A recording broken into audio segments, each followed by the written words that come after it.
जरा नरेंद्र मोदी जी की फोटो 2014 से पहले दिखाइएगा कि नरेंद्र मोदी जी भी कैसे दुबले पतले थे और चेहरा इनका कैसा था, लेकिन अब का इनका चेहरा देखिएगा और अब का इनका शरीर देखिएगा। प्रधानमंत्री जी जो कहते हैं ना विकास, जनाब विकास तो सिर्फ आप ही का हुआ है। जरा अपनी एक बार 2014 के पहले की फोटो उठाकर देखिएगा और अब की फोटो उठाकर देखिएगा। आप खुद अपनी फोटो को पकड़कर कहेंगे अरे ये मैं हूँ क्या। एक कोरोना का काल था जिसने नरेंद्र मोदी जी के ऊपर अंकुश लगा दिया और नरेंद्र मोदी जी को भारत के अंदर टिकने को मजबूर कर दिया। वरना जब से प्रधानमंत्री बने हैं आप देख लीजिए कि कितने बार ये विदेशी यात्रा कर चुके हैं। आपने तो सीबीआई, ईडी इस देश के अंदर और जो तमाम सरकारी एजेंसियां हैं उनके जरिए आप नेताओं की खरीद और फरोख्त का धंधा चलाते हैं। और उसके बाद आपने देखा भी होगा कि सोशल मीडिया पे एक मेम्स भी चलता है जिसमें फोन आता है और वो उसमें बोलता है कि हेलो मैं ईडी से बोल रहा हूँ। वो बोलता है कि सर मैंने तो कल ही बीजेपी ज्वाइन कर ली। देख रहे हैं ना आप। तो मैं आपको बता दूं कि अगर आप बीजेपी में आते हैं तो आप कोई अपराधी नहीं है,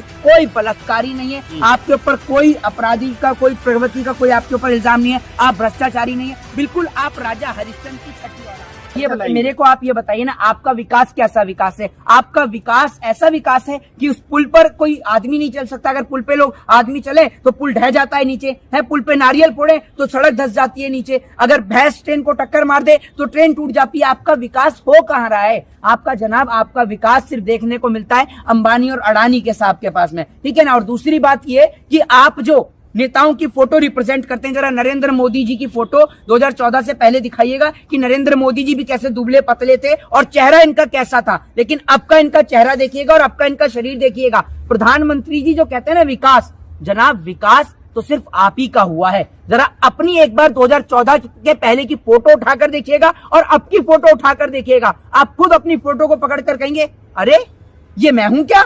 वो खुद ये सोचने पे हैरान हो जाएंगे। तो मैं आपको बता दूं कि विकास तो आप ही का हुआ है जनाब, सबसे ज्यादा डेवलपमेंट तो आपका हुआ है। जो सोशल मीडिया के पत्रकार हैं, जो रिपोर्टर्स हैं, वो आज भी गांव के अंदर जाकर, गुजरात के अंदर जाकर खुल के पत्रकारिता नहीं कर पाते हैं, क्योंकि अगर वो जैसी पत्रकारिता करते हैं, किसी सब्जी मंडी में जाएंगे, किसी बाजार में जाते हैं, वहां पत्रकारिता करते हैं और हाथ में अगर माइक लेकर जब वो सरकार के खिलाफ या सरकार के पक्ष में किसी भी सवाल करते हैं तो वो सीधा भारतीय जनता पार्टी के कुछ पेड वर्कर वहां पर आते हैं और आकर सबसे पहले फोन में जाकर उनका चैनल सर्च करते हैं और उसके बाद देखते हैं अरे ये तो मोदी जी की खिलाफत दिखा रहा है। उसके बाद ये लोग पत्रकारिता के पत्रकार का माइक बंद करवाते हैं और उसके बाद उससे बदतमीजी भी करते हैं। जब पत्रकार से बदतमीजी करी जाती है तो पत्रकार गुजरात को छोड़कर वापस से अपने दिल्ली या अपने यूपी कहीं भी जहां का वो रहने वाला है वो वहां पर आ जाता है। तो गुजरात के अंदर बहुत सारी समस्याओं का सामना गुजरात के अंदर लोगों को करना पड़ रहा है, खासकर सोशल मीडिया के जो पत्रकार हैं, जो पत्रकारिता करते हैं, जो सच्ची पत्रकारिता करते हैं, जो एक सही ढंग से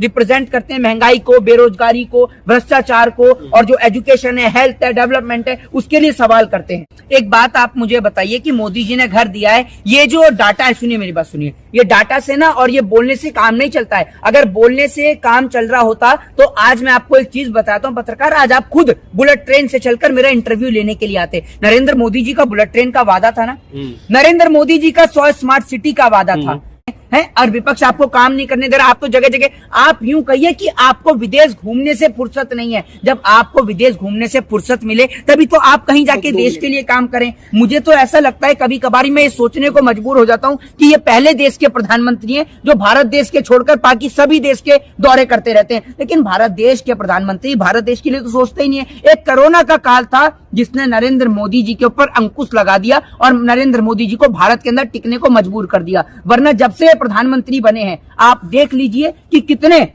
बार ये विदेशी यात्रा कर चुके हैं। और अब उसके बाद लोग लिखेंगे नीचे कि भाई मोदी जी विदेश यात्रा करते हैं तो उससे देश की विदेश नीति मजबूत होती है। आपको मैं एक चीज बता दूं कि हमारे अरुणाचल प्रदेश के बॉर्डर से अभी 2 लोग लापता हैं, उनका अभी तक कुछ अता पता नहीं है। कितने सैनिक पहले भी गायब हो चुके हैं, उनका कोई अता पता नहीं चलता है। तो सरकार की विदेश नीति कैसी है जिसमें हम अपने देश के लोगों का पता न लगा पाए, देश के लापता सैनिकों का पता न लगा पाए, तो आपका विदेश जाने का फायदा क्या है?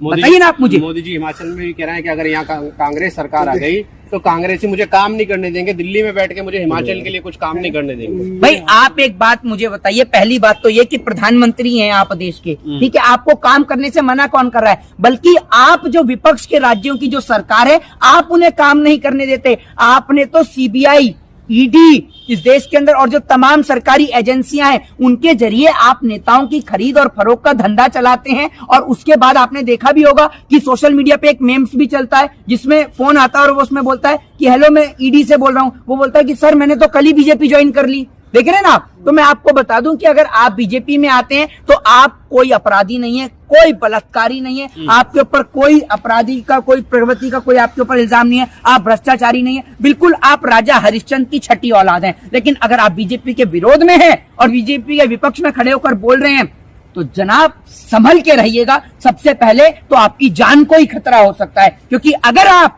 गुजरात के अंदर खड़े होकर ये बात बोलते तो मैं आपको बता दूं कि भारतीय जनता पार्टी गुजरात हो, यूपी हो या जगह जगह भारतीय जनता पार्टी ने अपने गुंडों को छोड़ रखा है। इनको मैं आपको बता दूं कि इनको पूरी आजादी है, ये लोगों के साथ बदतमीजी करते हैं, लोगों को बोलने नहीं देते हैं। और दूसरी बात ये कि जब आप गुजरात की बात करते हैं तो गुजरात में आप जाकर पर्सनली इस चीज को आजमा कर देखिएगा और आपको पता चल जाएगा। जब आप पूछेंगे ना कि यार पेट्रोल और डीजल के दाम बढ़ रहे हैं, आप उस पर क्या कहेंगे, क्या आपको बेहतर शिक्षा चाहिए, तो कोई मुंह से जवाब नहीं निकालता। सिर्फ वहां के लोगों का एक ही चीज कहना होता है कि आप तो यहाँ पर रिपोर्टिंग कर कर चले जाएंगे, हमें यहीं पर रहना है, ये लोग हमारा यहाँ पर रहना दुर्भर कर देंगे। उन लोगों का सिर्फ यही कहना है। तो ये चुनाव जो है ये बहुत डर और भय से जीता हुआ चुनाव होगा।